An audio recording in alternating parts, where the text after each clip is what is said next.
The Essays of Francis Bacon of Fortune. It cannot be denied, but outward accidents conduce much to fortune, favor, opportunity, death of others, occasion fitting virtue. But chiefly, the mould of a man's fortune is in his own hands. Faber quisque fortunae suae, saith the poet. And the most frequent of external causes is that the folly of one man is the fortune of another, for no man prospers so suddenly as by others' errors. Serpens nisi serpentem comederit non fit Draco.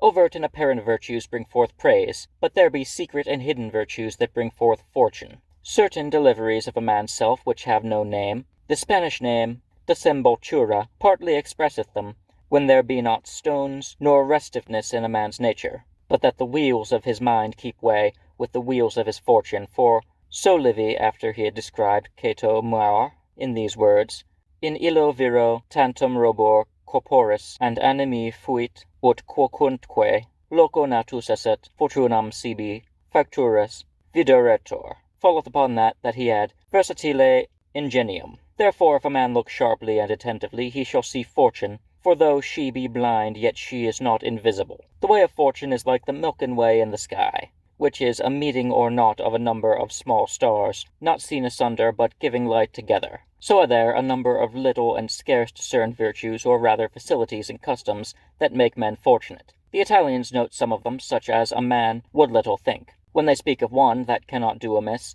they will throw into his other conditions that he hath poco dimato, and certainly there be not two more fortunate properties than to have a little of the fool and not too much of the honest. Therefore extreme lovers of their country, or masters, were never fortunate, neither can they be. For when a man placeth his thoughts without himself, he goeth not his own way. And hasty fortune maketh an entrepreneur and remover. The French hath better, entreprenant or removant. But the exercised fortune maketh the able man. Fortune is to be honoured and respected, and it be but for her daughters, confidence, and reputation. For those two felicity breedeth, the first within a man's self, the latter in others towards him. All wise men to decline the envy of their own fortunes, use to ascribe them to providence and fortune, for so they may be the better assume them, and besides it is greatness in a man to be the care of the higher powers. So Caesar and the pilot in the Tempest, Caesarem portus and fortunam.